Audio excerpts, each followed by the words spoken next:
પ્રશ્ન ક્રમાંક 41. 90 ટોપીઓમાંથી 5મા ભાગની ટોપીઓ લાલ રંગની છે. કુલ ટોપીઓ 90 છે, એમાં 5મા ભાગની ટોપી લાલ રંગની છે. તો લાલ રંગની ટોપીઓ કેટલી સંખ્યા હશે? તો આપણે શું કરવું પડશે? 90 ભાગ્યા 5. તો 5 એકા 5, 4 અહીંયા 0, 5 અઠામ 40, એટલે આપણો જવાબ આવશે 18C. સાપ સીડી રમવાના પાસામાં કેટલા ખૂણા હોય છે? તો સાપ સીડીનો પાસો આવો હોય છે. તો એમાં તમે જોઈ શકો છો બકા, આ 1 2 3 4 ખૂણા નીચે, 1 2 3 4 ખૂણા ઉપર. તો 4 ને 4 8, એટલે અહીંયા 8 જવાબ આવે. ત્યારબાદ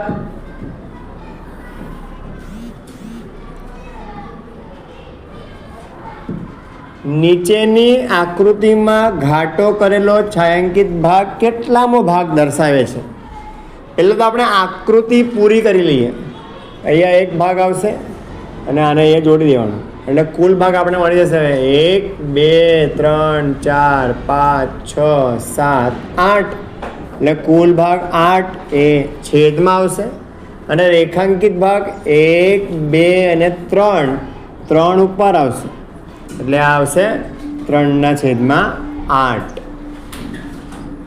ત્યારબાદ 44મો પ્રશ્ન. 50 પૈસા 3 રૂપિયાનો કેટલામો ભાગ છે?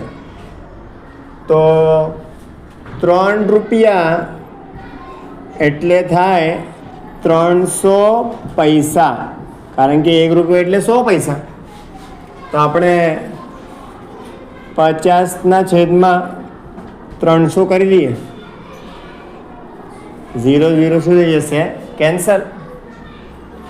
તો 5 એકા 5 ને 5 6 30, એટલે આનો અપૂર્ણાંક શું બનશે?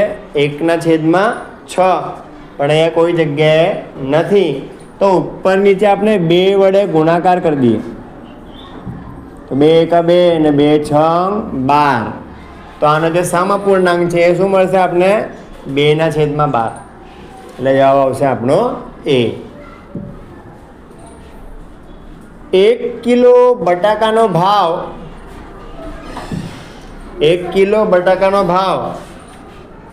20 રૂપિયા હોય તો 4 ને 3/4 બટાકાનો ભાવ કેટલા રૂપિયા ચૂકવવા પડશે?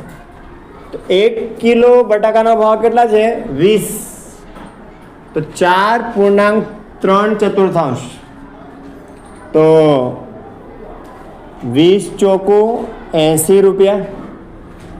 અને આ 3/4 એટલે પા ભાગ કહેવાય એનો, એટલે 1 કિલોના 20 રૂપિયા છે, એટલે આપણે એના 4 ભાગ કરી દઈએ, એટલે 5 5 થશે.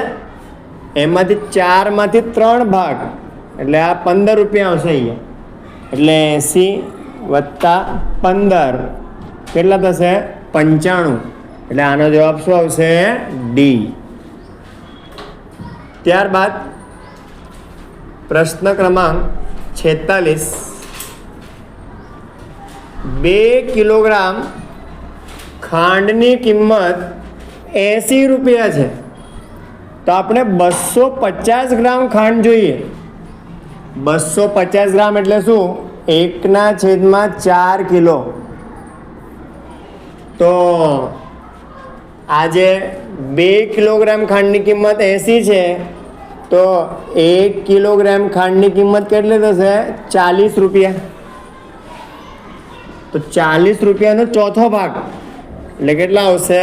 10. કારણ કે આપણે 40/4 કરીએ એટલે જવાબ શું આવશે આપણો? 10. ત્યારબાદ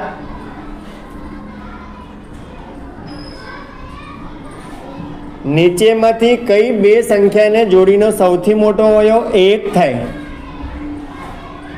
તો જો 3 અહીંયા આવે 3 દુ 6, એટલે આનો અવયવ કેટલો આવશે? 3. 8 છે એટલે 4 દુ 8, 4 તાલી 12, એટલે આનો અવયવ કેટલો થશે? 4. 5 એકા 5, 7 એકા 7, આનો અવયવ 1. 3 ચોકું 12, 3 પચામ 15, આનો 3. તો મારે તો સૌથી મોટો અવયવ શું જોઈએ? 1. અને જેનો મોટામાં મોટો અવયવ સામાન્ય અવયવ 1 હોય ને એ અવિભાજ્ય સંખ્યા કહેવાય. એટલે આપણો જવાબ શું આવશે? સી, 5 અને 7. ત્યારબાદ નીચેમાંથી કઈ સંખ્યા વિભાજ્ય નથી? વિભાજ્ય નથી એટલે શું છે? અવિભાજ્ય છે. અવિભાજ્ય એટલે એવી સંખ્યા જે કોઈના ઘડિયામાં આવતી નથી. તો 13 ના ઘડિયામાં 91 આવે છે, એના ઘડિયામાં 39 બી આવે છે. 13 તાલી 39. 63 ને 7 વડે ભાગી શકાય. આ 71 કોઈના ઘડિયામાં આવતી નથી, એટલે આપણો જવાબ શું આવશે? 71. ખબર પડી? એટલે આપણો જવાબ શું આવશે? 71. ત્યારબાદ 24 અને 48 નો સૌથી મોટો સામાન્ય અવયવ કયો છે? તો જો 24 એકા 24, 24 દુ 48 થાય, એટલે મોટામાં મોટો અવયવ કેવો આવે? 24 સામાન્ય અવયવ. એટલે બી ઓપ્શન આવશે. શું? 24. આપેલ સંખ્યા જેના ઘડિયામાં આવે ને એનો અવયવ થઈ જાય છે.